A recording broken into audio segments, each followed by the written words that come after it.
नमस्कार। धर्म और संप्रदाय ये दोनों बिल्कुल अलग अलग चीज़ें हैं, पर अक्सर हम लोग इन दोनों के बीच के अंतर को समझ ही नहीं पाते। धर्म एक मार्ग है जिसके ऊपर एक व्यक्ति चलता है ताकि ना सिर्फ वो अपने जीवन को बेहतर तरीके से जी सके, पर कहीं ना कहीं वो अपनी अंतरात्मा को भी पहचान सके। जो धर्म है ये आपको आपके डर से, हर किस्म के लालच से, गुस्से से ऊपर उठाता है, और इसकी जो जड़ें होती हैं वो होती हैं सबका परोपकार और प्रेम और करुणा। जबकि जो संप्रदाय है वो एक लेबल पर आधारित है। जैसे हमारे देश में ही देखें तो हम लोग अलग अलग संप्रदायों के अंदर बटे हुए हैं। संप्रदाय एक लेबल पर आधारित होता है। इसके अंदर कई फिक्स प्रैक्टिसेस होती हैं कि आपको ऐसे करना है, ऐसे करना है, ऐसे करना है। इसके अंदर ना तो आपके पास आज़ादी होती है, कहीं ना कहीं इसके पीछे एक डर भी होता है और एक बंटवारे की भावना भी होती है। एक संप्रदाय के लोग अपने आप को दूसरे संप्रदायों से अलग समझते हैं, और कई लोग इस संप्रदाय को सिर्फ इसलिए मानते हैं क्योंकि उनके मन में डर होता है, और कई लोग अपने सिर्फ स्वार्थ, अपनी इच्छाओं की पूर्ति के लिए ये चीज़ करते हैं। अभी हाल ही में एक संप्रदाय के लाखों लोग इकट्ठे हो गए और वहाँ पे कोरोना की बीमारी काफ़ी हद तक फैल गई। तो कई लोगों ने आवाज़ उठाई कि ऐसा सरकार को रोकना चाहिए था, ये नहीं होना चाहिए था। और कई लोगों ने यह कहा किसी संप्रदाय के खिलाफ बोलना किसी भी सरकार की हिम्मत में नहीं है। इसका मतलब ये हुआ कि जो संप्रदाय है वो बहुत ही ज़्यादा ताकतवर हो गया। लेकिन सोचने वाली बात है कि जो संप्रदाय है उसको ताकत दी किसने? उस संप्रदाय को ताकत दी मेरे जैसे और आपके जैसे लोगों ने।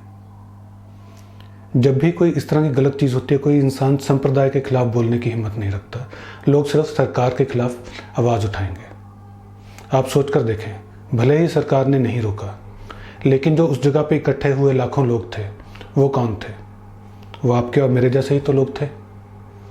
तो क्यों नहीं हम लोगों ने अपने ऊपर नैतिक जिम्मेदारी ली ताकि हम लोग वहाँ पर ना जाएं?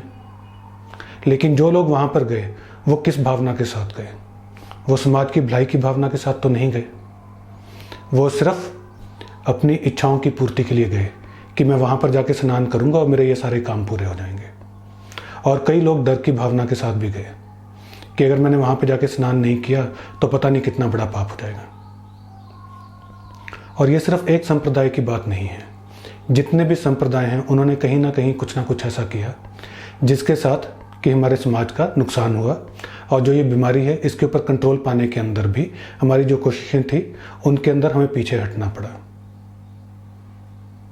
तो अगर आप चाहते हैं कि इस तरह से ना हो तो इसके अंदर ज़रूरी है कि आप धर्म और संप्रदाय के अंतर को पहचानें। धर्म पे मार्ग पर चलना हम सबकी जिम्मेदारी बनती है, पर क्या संप्रदाय के अंदर सिखाई हुई सभी चीज़ों के ऊपर चलना उचित है?